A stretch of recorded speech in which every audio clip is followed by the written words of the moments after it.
That's a great point, Asya. I don't think that's the only reason. There are different reasons. The Islamic State or ISIS, they oppose basically any government which has secular constitution. If the government is not based on their own interpretation of the Islamic law, the interpretation of the ISIS of Islam, they oppose that kind of government, and they believe that government should be overthrown. And I have to say that the Islamic State or ISIS, they manage really to create enemies across the different religious, political, and ethnic spectrums. So there are different reasons, and the other, I think, factor is that they use ransom and they use extortion in a way in order to fund their campaign and their war.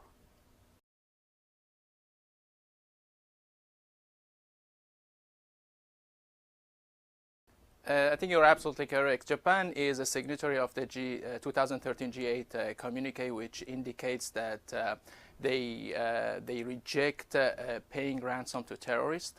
That will really give incentive more to the terrorists to take people for hostage and will put more people at risk. But I think the other scenario could be to find a third party that can probably negotiate with them and release the hostages.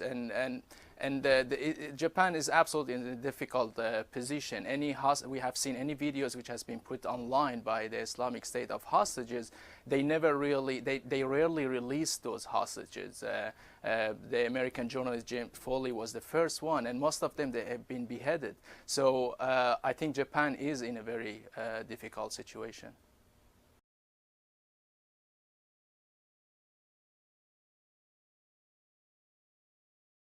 Well, from different research I've been reading, I think the Japanese people want to have more, take a position of more pacifist spectrum. And this comes really from the history of Japan post World War II, that they don't want to use military unless it's in case of self-defense.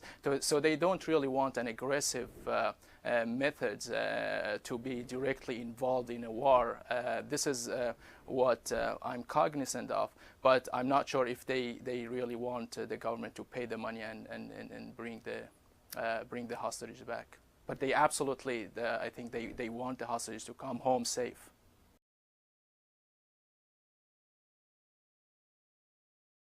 Well, I don't know. It's really difficult to get information since we're not on the ground and we're not communicating with them. So it's difficult to know if they have any other hostages. But I think the issue is that they have a media outlet that they called Al Furqan, and they have timing for putting these kind of videos up. And as you mentioned, the